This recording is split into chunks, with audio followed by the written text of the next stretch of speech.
Hello everybody and welcome to Herd Report. I'm your host, Scott Beck. And today, guys, have I got an episode for you. Today, I am in Ottawa, Kansas at Harris Angus. What a summer tour we had today, guys, and what an unbelievable set of guests here today at Harris Angus. First, I got the champ. I got Matt Lowery. Sitting next to him, I have Mr. Justin Hobbs. And to Justin's left, I got Billy Harris of Harris Angus. And of course, we got the man that started it all, Rod Harris of Harris Angus. We also have a special phone-in from Dallas Woltemath, and that was a lot of fun.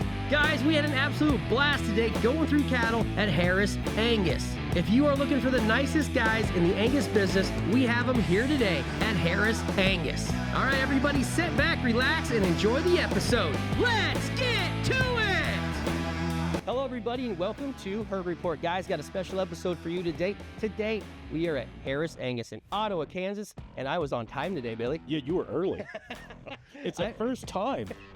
Oh. Yeah. Justin got here later than me. Matt got here later than me. Of course, he had to fly in, so that's not really his fault. But yeah, I mean, yeah. I don't have everybody else anymore, Scott. All right, that's right. I finally got here before everybody else. I don't know if I apologize for the earlier trash that I gave you, but at least the ammo isn't there for today. I at least had good excuse. Most of north central Nebraska got rain, and so we couldn't fly out. But boy, I tell you what, there was rain that come all the way across western South Dakota, Nebraska, and I'm telling you, outstanding. People are happy. Oh, there, it's a good day. Yeah, Yep. it's an absolute great day for those guys, man. They needed it bad. Cool. It was rough. All right, I'm going to introduce everybody here with me. To my left, I got the champ, Mr. Matt Lowery. Matt, how's it going, my friend? Hey, it's good to be here. Yeah, Thanks for coming, man. Yeah, you had we did a good podcast here a couple weeks ago. It's nice to have you back. Yeah, we'll see if we can't stir some more stuff Yeah, up. we did, definitely. I hope we can. It was a good time. All right, and to his left, Mr. Justin Hobbs. Justin, how's it going, man? Good, Scott. Glad you're here. Yeah, thank you. I'm not sure about Matt yet. I'll let you know by the end of the podcast. That's fair. That's fair. I like it. And of course, you got Billy Harris himself. Thanks for coming, Of Scott. Harris Angus. Thanks for coming. Appreciate It was having a fun me. day. This was a lot. This was a lot of fun. Yeah, no stress. No stress. And we got the man that started it all on the end of the table, Mr. Rod Harris. Mr. Harris, how we doing? Scott, it's good to see you all here. It's always good to have you. Yes, Are you going to stick around the entire podcast this time? On our last one, you ducked out on us. I have no excuses such as really. He's stuck. He's absolutely stuck. Yeah, absolutely. What a great tour today, guys. Like, it was awesome. Well, we were talking about it when we were out there. A lot of times when you're here, it's just a few weeks before the sale, and you know you're tackling with getting pictures done, getting book finalized, and having the bulls ready and all that thing. And we didn't have those stressors today, so we just had fun out there cruising around. It was a blast. Yeah, and we actually had a cool day. We got lucky. Yeah, it was nice out. Yeah, it rained here early this morning, well, kind of all morning, really. Yeah. And it's pretty chill out there, and, it was nice being in the Suburban and driving through and getting to see stuff and hopping out every once in a while. It rains every Tuesday year, whether he wants it or not. This place is like a garden. We've been really fortunate this year, for sure. Yeah, it's awesome. It's nice and green, and I'm glad you guys got it this year. I'm telling you guys are Midwest guys. 85 degrees, and we're calling it cool. Hey, man, it's been a rough couple weeks everywhere. Woo, boy, it's been absolutely tough. Well, let's talk about what we saw there today, boys. Well, yeah, I guess I think that day when we were talking, those heifers were all born at Limestone at Perkins, Oklahoma. Yep. And I had went down to visit Mike and kind of go through. They hadn't picked sale cattle out yet, if I remember right. But anyway, Mike took me to the pasture there to the north, and he had 6 heifer calves in there. They were full sisters, all of them EXTs out of J311. And, he was proud of them and should be. I know that day when I looked at them, and I still kind of feel the same way today, but that was probably as uniform of a set of flush-made sisters as I could ever recall seeing. All 6 of them were really, really good. There was a little bit of difference in frame size, maybe from end to end, but by and large, they were very, very close, very high quality, and, kind of what you'd expect, I guess. But normally our expectations are never met, but on that particular flush, they sure were. We didn't see her today. She's out at summer pasture. But I think I'd call her a clean 6 on her frame, so she's got decent size. Yep. She's a bigger cow for being a Donna cow. Yeah. She's light on them. Really all of those. They're, like I say, probably from from end to end of the 6 of them, I don't know if there was a quarter of a frame score difference in them.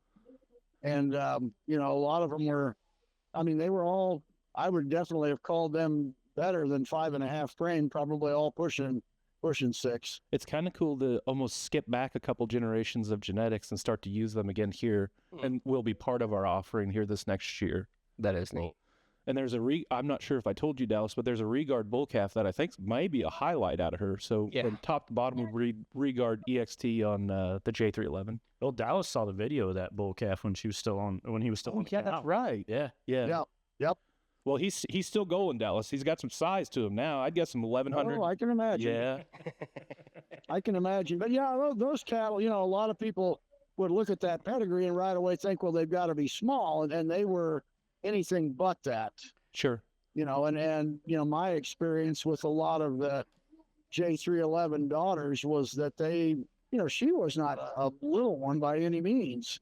And, you know, she tended to breed a little extra growth. And I think that's where, you know, in the Donna line, you can sure find cattle today that trace back to her that have adequate growth, you know, regardless of what you're looking for. Dallas, you got 3 or 4 more minutes, or you got to go? No, I'm good. Because I'm I just think hanging out here at a county fair show. I think you might know a little bit of something about where J311 came from. I think there's a bit of a story on that. Really? Yeah, there is. So they were born actually just south of Oldsburg, Kansas, where I currently live. There was a young breeder there by the name of Bill Brooks, Bill and his wife Tina. And, you know, he was kind of following the maternal line to in terms of what he wanted to build there. And anyway, unfortunately, Bill passed away way too young in his early 30s. And I think Galen Fink lined up Leon Herron at KMK to buy all the embryo heifers that Tina then had. And then Leon had a dispersion, I think it was maybe that next spring. And J311 and 2 full sisters to her were on that sale. And Larry and I just happened to be that at that time I was working for George Frank at Fairview Ranch. And Larry and I were standing side by side, and he kind of knew that we were looking at the same thing. And so anyway, we just thought, you know, rather than bidding against each other, we'd go ahead and, you know, if one of us got the bid, we were going to take the 2 that we wanted and then figure out who wanted what afterwards. And it kind of worked out for us. So I think it started a whole legacy. Yeah. It's unfortunate that the one that I had purchased that went to Fairview Ranch, she kind of got lost in the shuffle there through some changes in management. And, you know, there never was any production really out of her. But both those females that day were, you know, they were what Larry and I were looking for in terms of extra volume, extra power. And, you know, J311, thankfully, you know, has quite a legacy to fall back on. And again, I mean, that's where the Donnas don't originate there. They originate with, I think it's 1858 was the full sister to Nutrend that was back behind those. Okay. But J311 was the one that carried on. And then, you know, that's what a lot of our Donnas today go back to. Really cool. Wow. Well, Dallas, there's 6 that are sired by Cherokee, 6 full sisters up here that just got bred. You ought to come take a peek at them. Yeah, they're pretty consistent. Well, I'm pretty gonna neat. have to do that. It seems like 6 is the magic number in that count. Yeah, that's right. That's another good number. That's right. That's right. What? I don't. Go Go ahead. ahead. No, Justin, go ahead. I don't think they're for sale, but you should sure come look at them, Dallas. Justin, they're all for sale. That's right. They're all for sale. Told you not to put me between these 2 guys. Dallas, that was really special. I appreciate you taking our call. Yes, I do too. What are you doing at the county fair? What's going on at the county fair? I'm over here at Belleville, Kansas. Oh, sweet. And a friend of mine had invited me over just to kind of check it out. They actually have an open show here. Oh, cool. So the open show is this afternoon. And are you getting back in the ring? No. Say, no. Billy, let's get some No, I'm halters, man. standing Let's in go. the shade. I'm a spectator today. Oh, Dallas, really appreciate it, man. We won't hold you up anymore, but thank you so much. Yeah, it's just a pleasure having you on. Thanks for doing that. You bet. I appreciate it. And good luck to you guys. Appreciate it. Dallas. Have a great day. Thanks, Dallas. Yep. Thank you. Bye. Boy, he's awesome. That was really special. That was fun, isn't it? Yeah. Yeah. Now, when Billy started, he called me that day and he says, I don't care what you're doing. You need 15 minutes. Yeah. And I was like, okay. And we heard just that story. Yeah. Pulled over. Those cows is amazing, been an icon around here and turned into something pretty special. And it was just kind of cool to hear that background story on her and how it all worked out. That is pretty neat. I like that. Gonna leave a legacy for sure. Yep. Where do we go next? Well, we went into pairs next, didn't we? After No, we were in the weaned replacement fall heifers. Oh, that's right. Yes. Because we asked when you're gonna breed those, and you said November. Yep. That's right. Right there around Thanksgiving. Yep. Pretty nice uniform set. Really nice. What'd you pick out, Matt? Right when we drove in, you picked out a couple you really liked. There was a multitude of different heifers. The one thing I guess I appreciate about Billy's, and when you go through the cow herd and you go through the bulls and you go through the heifer calves, the one thing to me that really sets it apart is there's a very distinct look. There's very distinct consistencies of type and kind. And I think a lot of times that we go to breeders, and I understand from a breeder standpoint that we have a wide array of people that we have to appeal to. I mean, there's a lot of different programs, and we got big ones and little ones, and thick ones and calving ease and growth and whatever. But and we still have that here, but we're very consistent on type and kind. So from a bull buyer standpoint, I can come here and buy several different genetic packages and still have a set of bulls that look the same, produce a set of calves that are going to look the same, go to market with a set of calves that look the same. And so to me, that was probably the thing that stood out more than anything. I appreciate that, man. I agree. Yeah, I think that's dead on the money. Man, those fall heifers are pretty cool though. Yeah. Scott, I'm not too sure that the first one he didn't pick out wasn't a bonus daughter. Yeah, but I think it was. And there was a bonus daughter, and there's some Cherokee daughters in there, I and think there's a rainfall renown out of Wolf CXT 6106. right, And that's pretty neat. yeah, and that Wolf CXT cow's in there. Yep. And that's a little bit about what Billy's talking about. We kind of a little bit of blast from the past and with some old genetics, but there's some new genetics. There's some new genetics coming up, and we'll talk about that one here in a little bit when we get to the pairs. But That's the next pasture. Yeah, that's the next pasture. But and that was my favorite one of the whole day. Whether I call me biased, I don't care. It don't make no difference. But the consistency is just phenomenal. But when we talk about old cows, like we were talking about 080, and 080 had a great day this spring, with the Cherokee sons. Yep. And I said something to Billy. I said, have you thought about flushing 080 to density? Just because it's one more cow line. It's one more great cow maker in the chamber. Well, and a little bit about 080 because it sets it up for that next pasture, and there's one individual that I know really caught your eye. Mm-hmm. So 080 is one of the largest, if not the largest, income-producing cow for our operation. She is sired by Bravo out of a Resource 714, and we saw her today. She's a little bit more moderate, super easy fleshing, milky. Yeah, got a big calf on her and milky and still super easy fleshing, like you said, crazy. Yep, excellent. Mind-boggling. Yeah, she was so fleshy. I mean, she wasn't fat, but she was all there. On fescue. Calf was huge, big bag. I mean, how's she doing it? Yeah, it's on amazing. fescue. On fescue. Yeah. And one of the flushes that we did on her was significant, and we saw this significant 080 heifer, and I think that's the one that kind of Matt couldn't quit looking at. Yeah. Well, how couldn't you, Matt? We even pulled the tags out. Yeah, they can even cut the tags out, and I can still find them. It is. Yeah. She didn't have a tag. That's so that's the joke there. But Soft made, broody.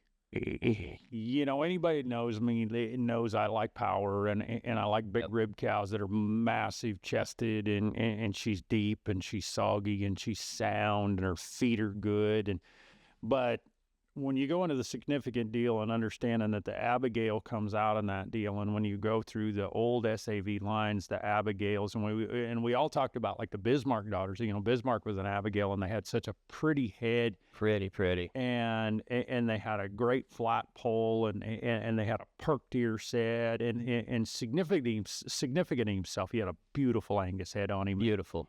He was really neat about it, and that's the one thing that is so consistent about significant is he always made the heads really good, and this female, and we're seeing females everywhere that if you want to stamp a really good set of cows, or boy, you've got a really moderate frame cow that's real productive, you want to flush and bring her up and give her some scale and volume, and boy, he will do it in one shot, and they do. I mean, there's some growth numbers there.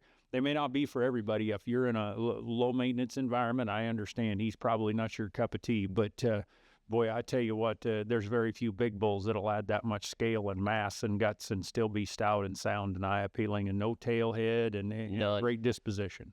Well, and blend them with the easy keeping cow like 080, it seems like it may be a really, really nice cross. Yeah. And that was always significant. So the biggest thing is he was such a fat pig. I mean, he gets, and that's truly why we lost him, because he got rolled over on his back because he was so big, fat. Yeah. But the fleshing ability is going to be real. We don't hear too much about a no tag heifer today, but we will someday. Yeah.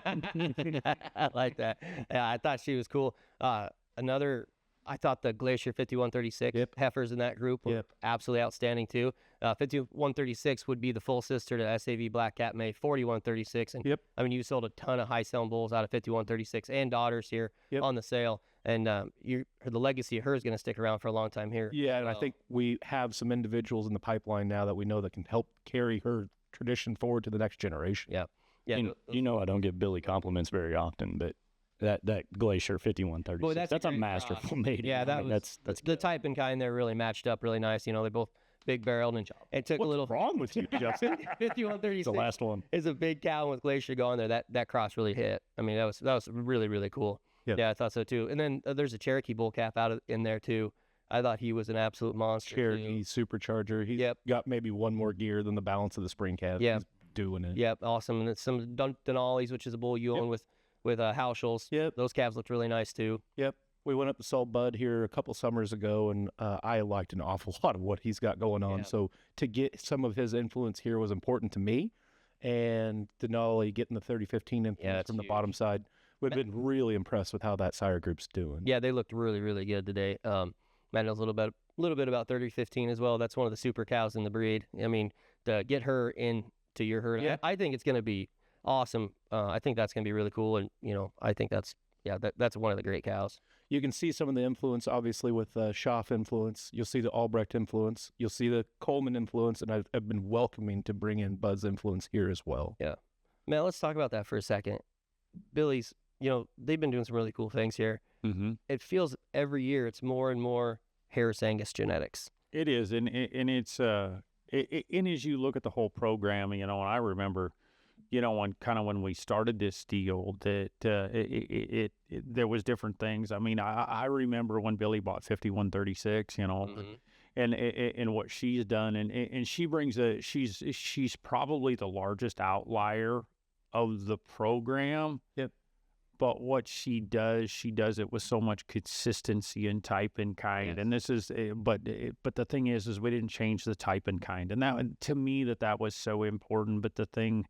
It offers some diversity to people that, and she does come with some more birth weight and some more power. That's probably her downfall is if you're wanting to come and look to buy a Cavanese bull out of 5136, harder.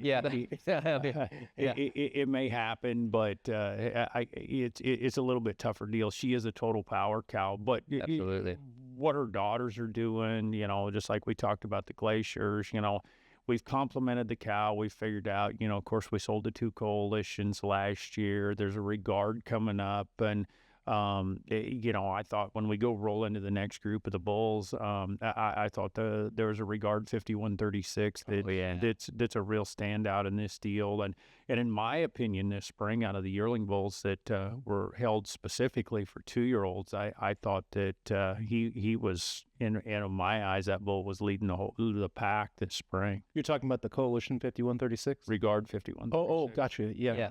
Yeah, I thought he's absolutely stunning. Yeah. Well, let's move into the bulls, I think. You ready to talk about the bulls? Yeah, we'll start there and we'll go back to the falls. But Matt said it right when we started looking at those bulls. This is why the feet here at Harris Angus are so good, because of how they run their bulls. I mean, they're out on pasture, they're green. Yep. You guys aren't pushing any of them. Those fall bulls you're not going to bring in until later, and I think on the yearlings too. Talk about that, Billy, and your thought behind all that, man. So my comment when I was out there is that they're a little harder to look at right now. Right. But And then Matt said right away that's why their feet are so good. that's with purpose, right? Yeah, right. Because right now they're framing up. Yep. And that is our idea of how we keep the feet underneath them during sale time. And for the bull through his life. When you push some of these younger calves so hard early, that can be tough on feet. Mm-hmm. So Scott's right. The fall bulls and spring bulls are out at grass right now. Yep. Those springs, last year, Dad, when did we bring the twos back? December? Something like that. Yeah, so those twos are going to stay just at pasture till early December. Yeah. And then we'll start feeding them again, and our bull sale will be March 27th. So they'll get 90 days on feed, 100 days on feed. And it seems to work. I've been happy with how their feet hold where they are. Similarly, as we're talking about management, the falls, they'll stay out at grass until October, late September. So they're going to get a little bit more feed than the twos.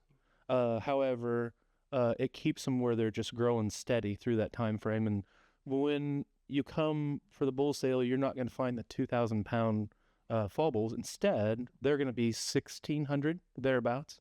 And what we found, keeping them at that slightly lighter weight keeps them athletic. So whenever folks come here to buy a bull, he's ready to go. Yeah. And I will say this, and I'll stick my neck out. On all the sales that I sell, it's a very typical theme that when we get into the age bulls, you kind of cringe. You don't want to look down at feet because it's going to be a disaster. And you just don't worry about it here. But if you go out and look at the bulls today, I mean. They're all legs and testicles, because that's about all you're going to see. Yeah. I mean, and it's some muscle. I mean, they got some muscle on them, but they don't have an ounce of fat. But I mean, they're grass steer green. I tell you what, they don't look any different than a guy would. If a guy was going to run a set of yearling steers out on grass. I mean, that's how they. It's kind of what they're doing. And that's truly what it is. But everybody, and I know as an industry right now, we're all trying to. And this is strictly my opinion. I'm not making excuses, and I know there's some individuals out there we gotta fix the feed on. There's specifically some problems in there, but I truly believe this as an industry. I think we're doing better job on the feet than what we even think we're doing. But the fact is we have a feed issue. We don't necessarily have as much feet issue as what we think, and that's just my opinion, and that's why, in specific cases, we'll see a rancher, here and there have a cow with a bad foot. I'm not saying the genetics, there's not some cattle with genetics that don't have them, but I think from a breeder standpoint, I think if you watch the real bad things and kind of cover some things and don't overdo it on the feed program, and I really do, I think you can keep the feet under these cattle and have some longevity with them. For sure. In that fall pen, there's a couple bulls we got to talk about, though, that we saw right away. Don't leave out, there's a full brother in blood to Cherokee in that. Oh, we're going to go back to the spring here in a second. Okay. Oh, yeah. We're kind of in the fall pen here talking about a second. And, we went into falls first. And that's what Matt said about the feet, which I totally agree with. And then, one that stuck out to me is again, I liked that significant calf in there again. I think Matt liked him too.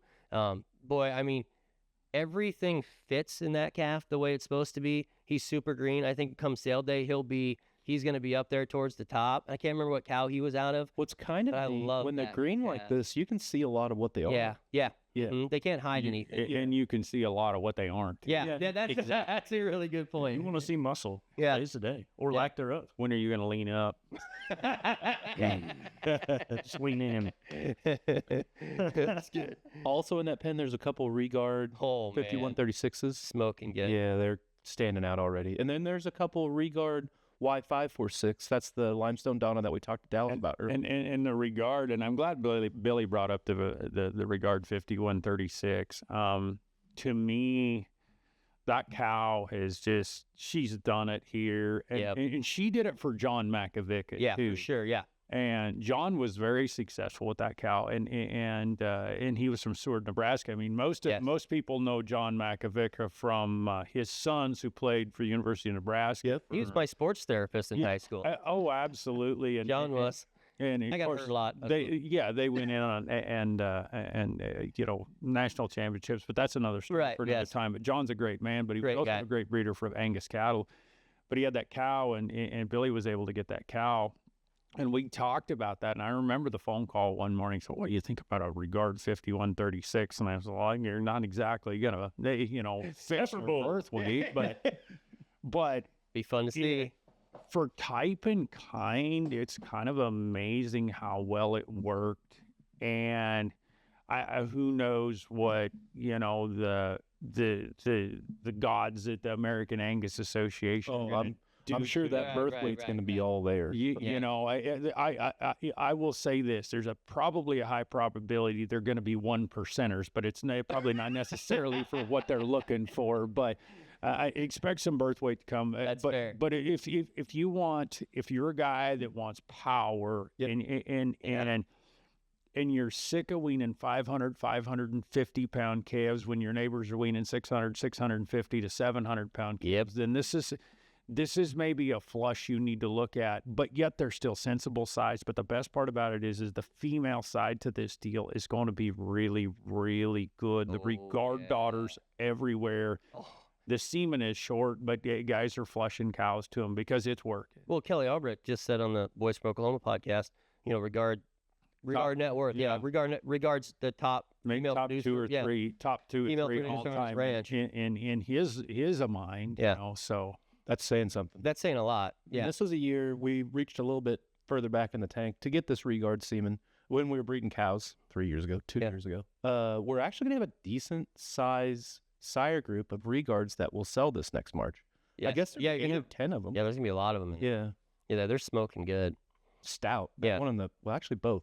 The fall pin and the one that's in the spring pin, they are stout. Stout. Yeah, that fall pen was really impressive. And then we move into the yearlings, coming twos. Yeah, the coming twos. Woo. I mean, right away we just drove up and, man, they hit you pretty hard. Yeah. I was trying to go back there to the Regard out of our 4117, and our 4117 is a full sister to 9K. So that makes that calf a full brother in blood to Cherokee. He is nice. Yeah. Real nice. When we did this podcast 6 months ago, he wasn't for sale, but he was here. We were feeding him, right? Yes. You tried picking him out and promoting him then. I was like, I Scott, tried really? hard. I tried. Yeah. Is 4117 for sale? Matt said it. Everything's for sale for the right price. That's right. Name the price. The price. It's kind of cool, and I think where Justin was leading into. So 4117 came from a dispersal from Oklahoma. Yep. We bought 100 cows from Kelly Albrecht's neighbor, a nice gentleman, and you have that picture. I have it. I'm getting it. You got to find it. So I was unable to go that day, but Dad and Justin went down there to kind of give it either a thumbs up on this dispersal, bring him home or not. Yep. And Justin sent me one picture out of that 100 cows. And that was enough to do it. It was 4117. I said, I don't know where she came from, but just That's look not anything like that. that's Bring not 'em. dangerous at all. Just one picture. Bring them all. Bring them all. It worked out good though. I mean, yeah, that bull calf is. Ooh, I mean, that's cool. Yeah, to be a full brother and blood of Cherokee too is pretty neat. He's the bull. He's got a presence about him. That bull's great headed. I mean, if you want a bull that's got some muscle and something up over top, but has got such a good Angus characteristic head. He's got some muscle. He's got some lower stifle. He's just like Cherokee. Cherokee's got great feet. That bull's just phenomenal footed. He's going to show the part, and I guarantee when we get him to March, boy, that bull's going to be real stout. And so it's going to be the year of Cherokee because I know there's full sibs to Cherokee going to sell and another full sib and blood here to Cherokee that's going to sell. Cool. So, and the daughters are wicked good. Wicked.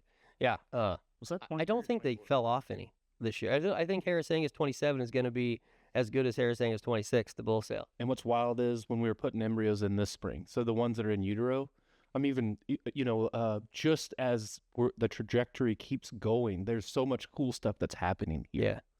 Yeah, one of the really cool things is the coalition bull that you sold to Hunter Shrewsbury. Yeah. He's out there because Yeah. you got to run him this year on your heifers, and he looks awesome. So Hunter and I came to an agreement that we are retaining spring walking possession here, and he's going to have him for the fall.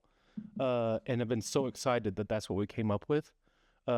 He's such a unique individual. I shared with Matt prior to the sale happening, I think he may be one of the best yearling bulls that we've ever raised. Mm-hmm. And you're kind of putting your neck out there a little bit when you say that. Yep.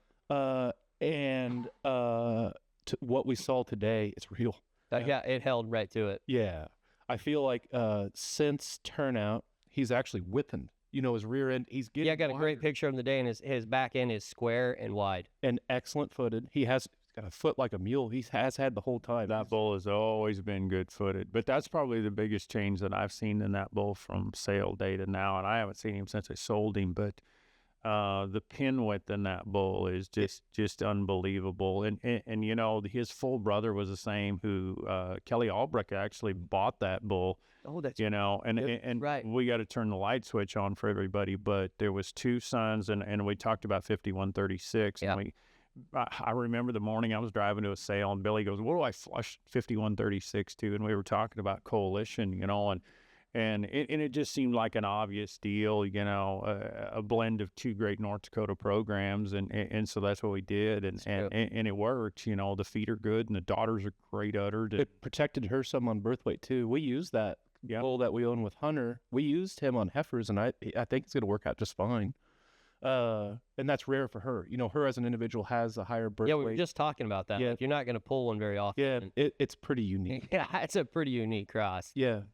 Yeah, he's going to have to prove it, which I think he's going to. Did we say Hunter's last name right? Is it Shrewsbury? Yeah. Shrewsbury? Yeah. We're close. No, that's good. I'm excited. I was trying to get him here for the podcast. I know. He texted me and he said, Billy wants me to come. I was like, get on down here, bud. I was moving hay yesterday afternoon at like 3 o'clock, and I got a Snapchat from Hunter, and he said, "What time are you gonna be there tomorrow?" I'm like, "I don't know." I said, "It depends on what time." Keel says he's got to pick me up in the plane, and anyway, so because it's a ways down here, and we get a little ranch, and we're trying to move hay and get everything done, and so time is an essence. And he was like still checking on flights, and I said, "Dude," I said, "God, you want to talk about get beat like a rented mule? I mean, the airlines are gonna let you have it, dude." They're going to take it all from you and then some. And he said, it don't matter. And he wanted to be here in the worst way. Yeah, he really did. Well, I think he's never seen the bull in person. I've seen him tons of videos and love him Wait, for really? videos. Still? So, Yeah, because I sent him Snapchats. I can't speak. Snapchats today, jeez. And he's like, "Oh, thanks, man, thanks." I think you guys might have too. Well, I was sitting out there. He would have got 3 of them right in a row from all of us. I And thought so so. he was definitely in his glory today. I'll tell you what. Well, he got 2 because I got a friend request from Hunter Shrewsbury, so that I turned around there and you sent him a go. 3rd one. Yeah, so Yeah. perfect timing. that's As funny. we were looking at him, I think that calf's exceptional. I can't wait to see the calves out of him next spring. Well, and imagine, so we started this podcast and we talked about the Cherokee Y546 head Yep. flush. Yep. And that is the bull that we used to cover that. Oh, And that's cool. going to be really neat, as consistent as that's going to be. Yep. And there's an awful lot of Harris Angus there. And I am excited to see how that's going to look. I think it's going to be damn neat. Oh, earlier he said it's going to work out just fine. yeah. I mean, this is better than just fine. Yeah. Who's the other bull that's cleaning those up? It's done, but Yeah, Coalition, and he's out of a net worth resource Ariskay cow. Okay. And she's an up and coming donor. That's not my microphone. Yeah, you pulled on the cord. We saw her today. She's got a little bit more frame. I Yeah. think she's kind of special too. Yeah, she's cool. Yep. Yep, she's really cool. Yep. Ronnie, what are you picking out for the bulls coming in the 27 sale? What do you like? There's a lot of different choices. I tell you what, I like them all. He does. That's true. He That's does. his answer every year. No, that's a pretty good I answer. see them every morning now. Yeah. Yeah. It sounds like a guy that's been in the sale barn business to me. I was going to say county commissioner. Oh, there you go. No, you can't individualize that if you're a county commissioner. That's right. That's good. That's really, really good. Oh, man. Hey, we got to settle a score between you and Billy, Matt, real quick. I'm a better fisherman. That's it. Billy, I who's the wondered better if we would fisherman? get here. Who's the better fisherman? Uh, Oh, Justin. You didn't even go. He wouldn't go. Wanted you to have the glory. You know, back. we tried to get you to go, and you can't even talk on this one. Oh, that's what the car seat was for today. When you brought it in. Oh, that was bad. Back with the low blow. Gotcha. He was all pouty before the podcast because we didn't have a booster seat. we'll get you a phone book in March. Gee, thanks. I got the short mic and everything, and he's still Just get one playing. of those He's still adjustable playing with it. chairs. He's still playing with it like he's got ADD. He can't figure I out do. which way he wants to go. Can't figure it out. I am the king of ADHD. I mean, trust me. 1, 2, 3. We're in trouble. We need to get that fish mounted. You know, what did we? Didn't he weigh like 125 pounds or something like He that? was huge. Was that the bait? If you were there, we would have used you. But So we were just dragging on the bottom. you know what? Right, we were at 100 and well, no, it was at 150, 170 foot. Yep. So I know this is the third time this story's been told, and Yeah, it was and so first time I'll I told you here, I'll though. tell it correctly. Other than I'm Yeah. a better fisherman than Billy, so a year ago, Yep. I asked, and this took place every year. I go to Alaska, and so we had some spots open on the boat. The boat seats 6, and so we had some spots open, and so I'm actually going with a group of guys from Valentine, and that's how I got started, was going with these guys, and so then I started doing it on my own. Well, anyway, so I asked Billy, and he said, "Yep, count me in," and so him and Scotty. Yep. Brother-in-law Scotty. Oh, okay. They went Nice. along, and so anyway, so Billy's up there fishing on the boat. So it's a 3-day trip. It's a Wild Strawberry Lodge in Sitka, Alaska. I highly recommend it. I think I've been there 7 or 8 different times. Those guides are top shelf. Oh, they're it's fun to absolute best. They give you a great place to stay, a hot shower, the meals, the food is great. They take care of everything. They bait your hook. You do everything. So Billy's up in the front of the boat and he's fishing. We had a great day, by the way. We didn't have a bad day. The sights, everything is amazing. So anyway, Billy's up there fumbling around, drinking Busch Light and fishing up front. I was having fun. He wouldn't have no problem. Well, all of a sudden we noticed he had a fish on up there, which, there's fish. Somebody's got a fish hooked all day long. I mean, we leave the docks at like 6 in the morning and we come back at about 4 in the afternoon. With and a you're whole dock full of fish. Really? Yeah. Oh, it's that type. I mean, it's you're just nailing it. If we don't come home with 40, 50 fish, and I'm not talking about your little Like 10-pound salmon. 10-pound salmon. We got halibut. We've got rockfish, lingcod. I mean, we catch everything. And so anyway, Billy's up there, and we all got salmon rods, and we're all fishing. So when we go out into deep water, they give us halibut rods, which is a little short, stubby thing, and it's sorry, Justin. I was gonna say- and anyway, so oh, that was the one that got him. Damn it all to hell. Face down red now and everything. And so anyway, Billy hooks this halibut, and he's fought him for 45 minutes, gets him clear up to the top. And once he gets him clear up to the top, all of a sudden line breaks or something. Oh, like it was that. the club. They had a club they were trying to grab the fish with because they didn't have a gun. the harpoon, yeah. Yeah, they didn't have a gun okay. that day. Right. So when they tried to club it, They hit the. I think they hit the line. Thought you guys were fishing. Gun. That's far enough. 120 pound fish. There's fish that's bigger than you up there. So we do. So anyway, so long story, we're back in that, and I've fished there enough times that they'll just put smelt on your hook, and you just go to the bottom, and Okay. and so we're fishing like at 150 foot. So I'd caught salmon, and after a while, you get tired of casting and reeling and casting and reeling. So I'll heck with it. I'm going to check out, and I'm going to drop to the bottom. Well, we were about in the same spot, and I dropped to the bottom, and when you watch a halibut go They hit it once, twice, 3 times, and you don't set your hook like you're bass fishing. You just start reeling, and all of a sudden, that rod just goes down, down, down, down, down. And they fight hard. And I was like, oh, we got fish. And so then after you reel for a little bit and you get your line good and tight, then you set your hook. Well, when you set your hook, I mean, it was like, oh my. Well, our deckhand with Bryce, comes. He says, "Oh, yeah." He said, "Oh, you got a snag." I said, "No, I don't have a snag. This is for real." It kind of felt like a snag because it wasn't moving. An hour and 15 minutes later. Now, if you've never fished, and I mean, you fought a fish for an hour and 15 minutes. It looked like you just got out of the shower. Oh, it's only like 60 degrees. Matt's over there sweating. I mean, it was bad. I was starting to shed clothes, and we finally got him to the top, but then they called another boat, and they had a 410 shotgun. They brought it over, and then when they got this time when they got it to the top, they actually shot the fish. Yeah, right. And there's a door, like, there's like a 4-foot door, and they take the harpoons, and they get him, and they pull this fish in there, and so Billy and I got a picture of it, and we need to actually get it framed. Yeah, I agree. But there's a little video and there's a little picture, and it's great. And I was like giddy because I was so down after losing him the day before.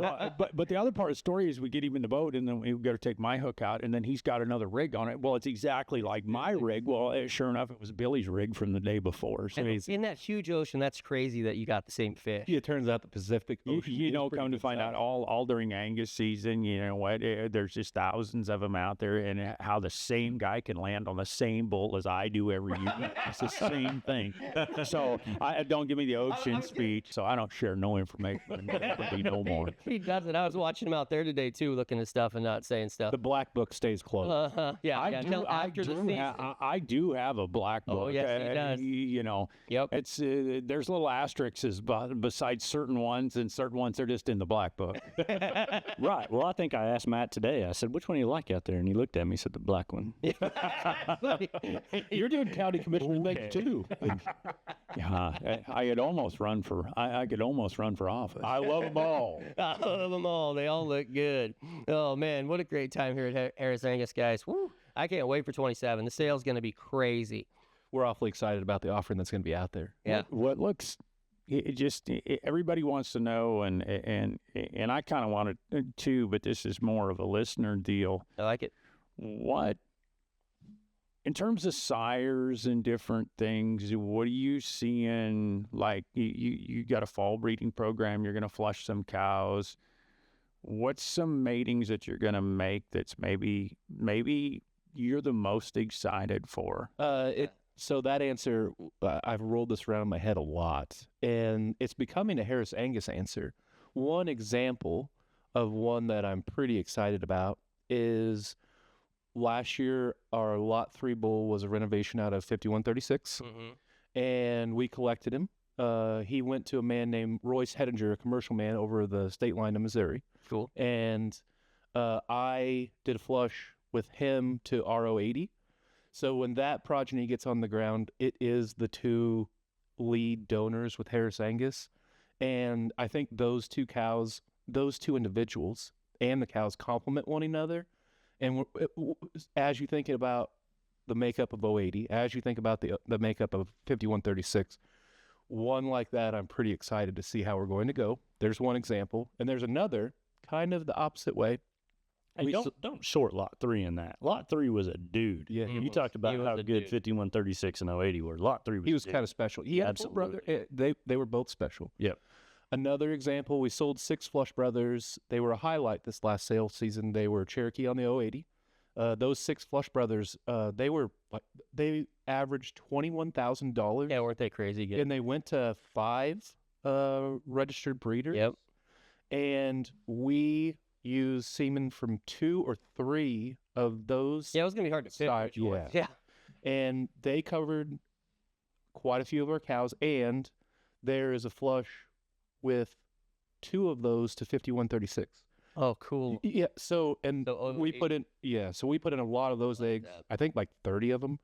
That will be one of the 6 Flush Brothers on 5136. Yeah. We've got the pieces here now that I'm fully confident to use our own stuff, and I'm super proud of what that's going to create. Yeah. And just think about that. with 30 eggs going in all of the same mating, we're going to have huge full brother offerings as soon as we get there. But that's kind of cart before the horse. We've got a sale to tackle prior to that, but the future looks really bright. Speaking of different things at Harris Angus, what's going on here? Oh, yeah. Talk about that. Talk about that. So Man, I'm being a terrible host. Thank goodness Matt's here. we have a new project on the west side of the barn. If you've been here before, the east side of the barn has a lean-to that covers the full length of the barn. We're going to do the same thing on the west. The first 30 feet of it is going to be what I'm calling the conference room. So when you come here, each of these podcasts has taken place in this office, and this is usually where we do buyers settle up and that sort of thing. It gets really crowded, and it's always messy. So the conference room is going to be the spot where we meet people. It's going to have a little kitchen area. It's going to have a pool table. It's going to be where it's going to be a fun room. Yeah. And we've always ran the bulls in. They usually come in the north side of the barn into just a bud box, and the indoor is the same as the outdoor.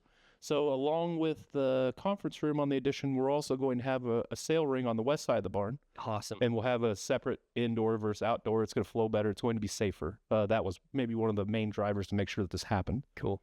And we're going to use a couple of those areas for calving pens that will be fully enclosed for the winter. So summarizing, it's a relatively small space that we put a lot of thought in to make sure we get an awful lot of utility out of it. I like it. So come this fall, yes, come check us out in the conference room. Yeah. What's it gonna do to your seating capacity at sale? It's going to help a bunch.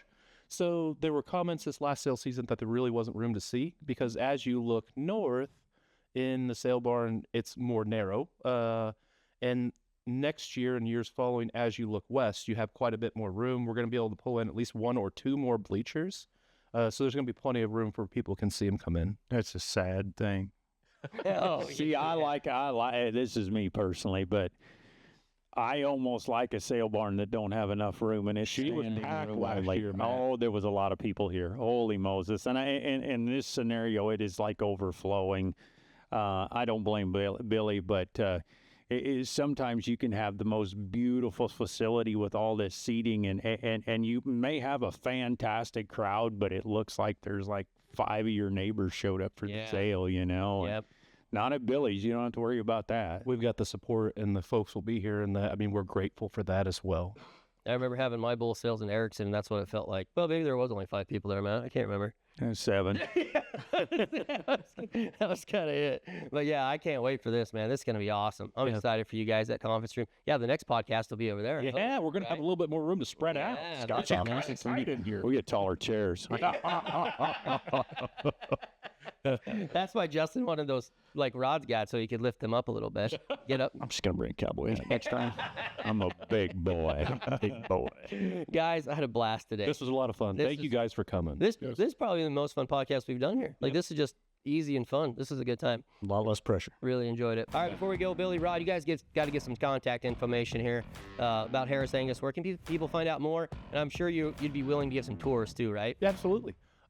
So the page where we keep the most up to date and has the most content is our Facebook, and you can find that. You can either type in Harris Angus as a search bar, or the actual link is at Harris Angus Genetics, or you can reach out to Dad or I on cell phone, and mine is 785-242-1705. Dad's is 785-242-5435. And like Scott said, we're happy to give tours whenever. We always, just like today, like going around and looking at good cattle. And you guys have a blast. Like we said, Billy and Rod, the Harris family overall is maybe the nicest family in the Angus. You're too kind, Scott. You're not going to find anybody better than these guys. You're just not. They're absolutely fabulous. I know Matt feels the same way. So, yeah, come check them out, guys. You're going to want to check out what's going on here at Harris Angus. Any parting words there, Billy boy? Have a great rest of your day. I like it. You heard it from Billy. Till next time, everybody. Have a great rest of your day. Good job, guys.